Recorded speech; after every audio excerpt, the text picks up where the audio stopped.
Cheikh Bara moom il est exceptionnel. Cheikh Bara Ndiaye man je sais pas comment il fait mais il a gagné la sympathie des gens. Ouais. Voilà quelqu'un boo xamante ne ni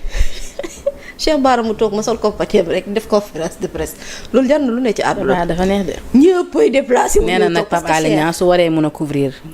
conférence de presse Bougane war na ko war a mën a defal Fouta Tampi. xam nga am na benn. ndax nee na Bougane ak Fouta Tampi yëpp ñoo yem. ñoom ñaar ñëpp mouvement la ñor Fouta Tampi mu. te kenn mus ci gagné élection. bi mu demee Sacré-Cœur 600 voix la am 600 voix loolu mënul sax dem fi leen c'est vrai ñoom ñaar ñëpp mouvement la ñor amuñu différence de dañuy toog rek di wax di def ay sotti di sosalaat. léegi loolu nag léegi Fouta Tampi ngeen di tënk léegi Bougane Gueye Dany nag quand même. Bougane Gueye Dany non Bougane Gueye Dany sonaloon na fi nag quand même le président Sall nag fàtte xaju fi na wax dëgg yàlla defoon na fi ay opération yu ne opération tonk tànk te opération tibb tànk yooyu yëpp xewoon na fi xam nga Cheikh Bara dafa mën a tooñ mais lenn moom d'accord ba ci ak moom mooy ne RTS c'est une télévision service public la ñëpp la fi nekkal. Au contraire la RTS dafa ñëw apporter une rupture. xaw ma ban commentaire laa lire dajji na ma du sax ci émission bi mais je pense que c'était sur X muy lire kenn mu bind mu ne daf doon daw réseaux sociaux yi ndax buggu fa woon gis Bougane Gueye Dany ak Thierno Bocoum nee na mu dem këram toog Penda Tall RTS journal 20h ñu tegal ko Bougane ak Thierno mu ne mais man comprendre tuma man may daw nii ci réseaux sociaux yi ñëw fekk leen ci journalu 20h. mais c'est heureux de constater que li doon am ci réew mi amatul. bravo Pape Alé. parce que loolu la ñu koy doyee. Pape Alé n'est pas là-bas pour tendre le micro ak ñi nga xamante ne dañoo féete ci pouvoir bi rek. L'équilibre de l'information est essentiel surtout pour un service public. RTS dafa war a nekk à la portée de tout le monde et d'ailleurs ci conférence de presse Bougane Gueye Dany bi maa ngi koy gis mu ngi féliciter waa RTS naan leen yéen a ngi nii ñëw ngeen di couvrir rencontre bi ak yooyu remercier Pape Alé waaye jam leen ku ne leen ci kii yi redressement fiscaux yi yéen tamit bu ñu compter yéen ak Soleil ak APS am ngeen ci nangami xaalis boo xamante ne yéen tamit da ngeen ko war a fay. mais ça c'est du Bougane Gueye Dany tout craché. li ñu war a rafetlu c'est comme je dis l'équilibre d'information bi nga xam ne Pape Alé indi na ko quand même à la RTS pouvoir donner la parole à tout le monde parce que xam nga problème bi lan la tu donnes la parole mais après c'est au public d'apprécier par rapport ak propos yi nga xamante ne qu'elle soit contradictoire wala que propos yi tout simplement que ça aille dans le sens du gouvernement ce qui est sûr mooy ne le journal de 20h doit cesser d'être un journal institutionnel point barre maanaam boo xamante ne da ngay wax ci déplacement wu Diomaye wax ci li nga xamante ne moo concerne gouvernement bi et mettre une croix sur l'opposition loolu wax dëgg yàlla cette rupture là c'est ce qu'on attendait pas seulement pour la télé mais pour la radio pourtant nag terewul am nañu ne bi ñuy exploiter li nga xamante ni moo di sorti Bougane parti yi ci ëpp solo teguñu ko parti yi ci ñi gën a ñàkk solo yooyu lañ teg waaw déedéet loolu moom du sañ-sañu doomu aadama yeggul foofu quand le journaliste va sur le terrain pour faire un travail de recueil d'informations su ñëwee c'est le journaliste et la rédaction qui choisit l'angle de traitement bi mu ko bëgg a jox loolu choix au journaliste bi la ak rédaction chaque rédaction a sa ligne éditoriale ce qui est mauvais c'est de ne pas respecter l'équilibre de l'information mais quant à dem naa ci terrain bi parti bi mu jugé ne boobu mooy parti bi ko intéressé te boobu la bëgg def ci papier ci compte rendu am parti boobu lay exploité daal parti yu no gën a safal ci Diomaye yi déedéet mais parti yu mu gën a safal ci Diomaye mais weesuwul ñu teg leen à la RTS quand même Bougane Gueye Dany xam nga ne moom bu dul woon teg Pape Alé mënoon naa dund ba dee ak ci régime bi kon xanaa RTS du fa gaaw feeñ bu feeñee ba feeñ des médias lay yam ak yenn kaay yi nga xamante ne ñoo koy def une lañ waxante dëgg donc aujourd'hui c'est un pas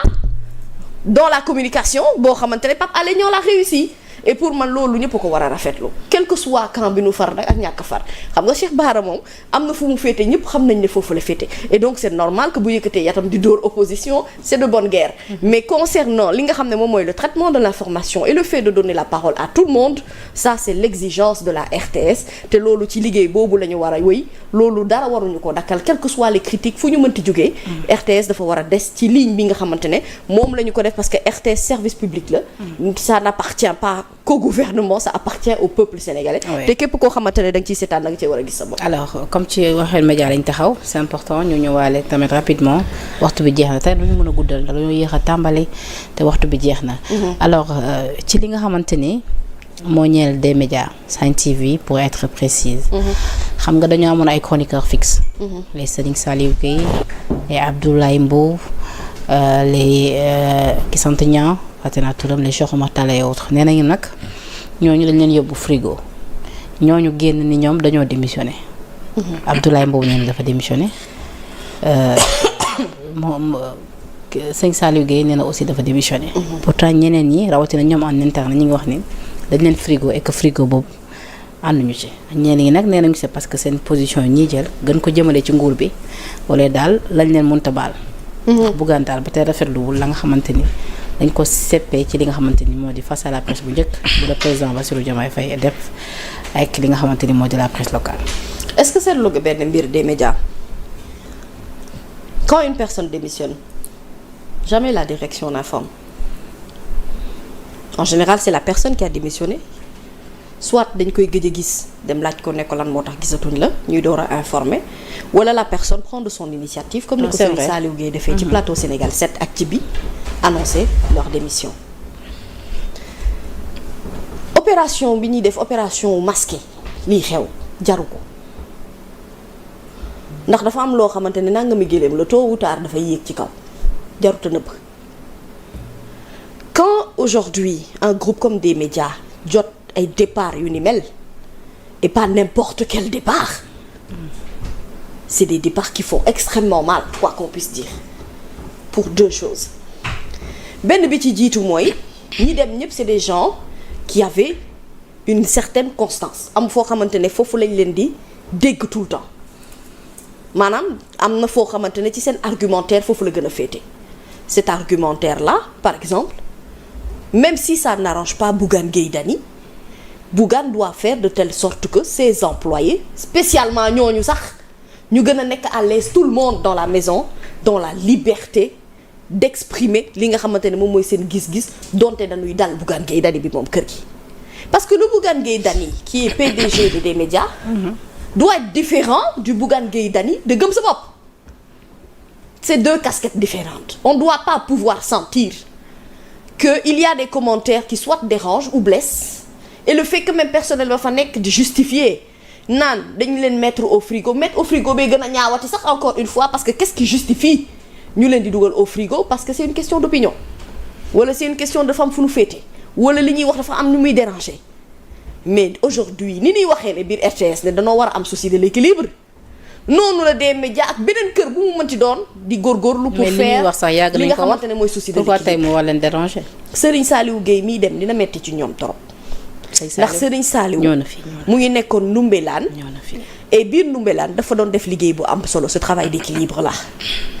Cheikh Oumar Talla est un jeune extrêmement talentueux boo xamante ne aussi on gagnerait à l'avoir de son côté plutôt que nga koy jàllax muy dem feneen. je pense que mu ngi ci yéen mu ngi sant. Abdoulaye Mbow oui Cheikh Oumar Talla est avec nous Abdoulaye Mbow tamit c'est un excellent journaliste d'une pertinence extraordinaire. mu ngi fi ñëw na mu ngi fi. mu ngi Sénégal 7 récupéré ngeen ko ak Serigne Saliou récupéré ngeen voilà donc loolu mu ngi dem loolu mu ngi dem ci avantage u Sénégal 7 justement mi nga xamante ne jot nañu récupérer ces grosses pointures qui sont suivies parce que am na ñoo xamante ne bu ñuy seetaan telle émission diw moo tax dëgg la argumentaire u diw moo leen neex et parce que avis yi ñuy apporter c'est des avis contraires yoo xamante léegi nag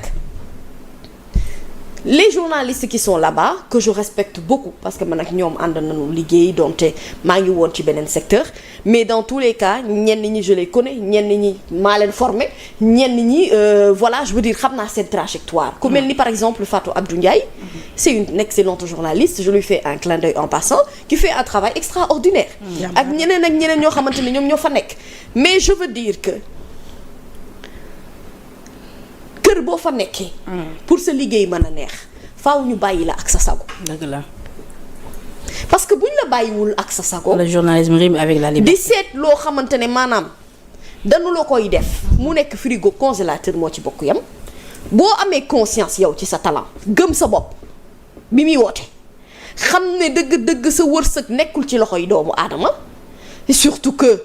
dëgg-dëgg booy xool ñenn ñi ils ont le vent en poupe mooy ne maanaam nit ñi ñoom la ñuy déglu ñoom la ñu bëgg ñoom la ñu fonk. mais ñooñu dañuy dem ci ñeneen ñi nga xamante ne ñoom ñoo leen foofu lañ leen gën a considérer. te le malheur mooy ne c'est des médias qui perdent malheureusement de grosses pointures en termes de communication. yoo xamante ne mënoon nañ leen garder parce que c'était l'avantage de la maison. ne serait-ce que par souci d'équilibre. léegi nag Bougane lijjanti loolu. et là je ne parle pas de Bougane Gueye Dany de Gëm Sa Bopp je parle de Bougane Gueye Dany PDG du groupe des médias qui doit faire de telle sorte que ñi nga xamante ne ñoo fa nekk di liggéey ñu am liberté ñu ànd ak seen sago ñu mën a wax li ñu xalaat sans pour autant d'avoir peur qu'en pleine émission ñu woo la téléphone direct di la remettre les bretelles wala di la xas parce que da nga émettre benn opinion boo xam ne ça ne va pas à ton avantage wala da nga jàpp ne dañ laa waxal lu amul. ce travail de journaliste là journaliste bu ne boo xamante ne dëgg-dëgg gëm nga ne am nga sa indépendance su bopp te li ngay liggéey ak sa xam-xam sa xel mu sell yaa ko moomal sa bopp du loolu la nit di dicter soit par SMS wala par appel war ngaa mën a am sañ-sañu nag joxe sa gis-gis ci réew mi te doo ragal ne ki ngay liggéeyal dina am jugement bu muy porter ci xalaat bi nga am. Parce que aujourd'hui la vraie question mooy après ça quelle est la crédibilité de des médias. C'est quoi leur crédibilité te man je t'affirme que ci biir kër googu il y a d'excellents journalistes. dëgg la pour avoir été là-bas pendant 6 ans. Il y a de très bons journalistes. D'accord. mais da ngay am impression ne dafa am sentiment d'asphyxie boo xamante ne dafa am à eux nag soit d'accepter heure bu leen neexee ñu dugal leen ci frigo heure bu leen neexee ñu teg leen au soleil woy laa ñoom ñu décider dëgg-dëgg ne ils veulent vivre pleinement et en toute liberté li nga xamante ne moom mooy seen gis-gis sans pour autant avoir peur d'avoir ce sentiment d'asphyxie là dont je parle tout à l'heure ba ngay sentir ne man mii kat jot na ma dem parce que Serigne Saliou avant même muy démissionner ñu bëri dañ ko doon wax naan ko demal de génnal des médias dafa mel ni amatoo sa place des médias bu toogee Ndoumbélane tu as l'impression que attaque yëpp ci moom lay ñëw directement parce que finalement même sur le plateau est-ce que am na équilibre bi daaw leen may dara rek du leen may dara pourquoi mu leen di may dara liñ ko li muy wax da ko teg ci xam-xam et surtout bu dul xam-xam gi sax daf ko war dafa teg ci li mu gëm li nga xam ne moom mooy sa conviction profonde te Souleymane réew mi war nañu arrêter di mere nit ci gis-gis bu mu moomal boppam. surtout ça les faits sont sacrés. C'est important. Les commentaires sont libres surtout en termes de journalisme. C'est important. En termes de chronique. Tu as la liberté Souleymane que Penda Badji n'a pas. Parce que Penda est une présentatrice. mais yow fi nga mën a yegg Penda mënu faa yegg. bu ngeen échanger woon siège bu boobaa leneen mooy xew. Penda ira ci li nga xamante ne moom mooy gis-gisu boppam ak fi nga xamante ne foofu la xelam màccee ak fi mu mën a joxe. te li ñu soxla nag mooy ne ces idées contradictoires là c'est là où la démocratie est belle mooy quand la vérité peut sortir d'une bouche ou à une autre. mais l'essentiel c'est que dans l'intérêt public ñeneen ñi mën cee gis seen bopp bu baax. et qu'il n'y ait pas de jugement qu'il n'y ait pas de àtte qu'il n'y ait pas de favoritisme au sein des maisons dem di bëgg lu neex sa patron ba ngay def loo xamante ne dëppoowul ak yoon lu mu la sant nga ne waaw quand il te demande même de courber l'échine tu es prêt à accepter cela bu boobaa tu n'as plus de liberté et bu boobaa tu dois te poser une seule question suis-je journaliste. C'est important. Alors, même question pour toi, Ouleye. Bah forcément journaliste bi rime avec liberté et je pense que liggéey bi ñuy def nii dafa metti moom mooy liggéeyu wax. Et quand tu n'es pas à l'aise je ne pense pas que tu peux parler et que déjà ce qui se passe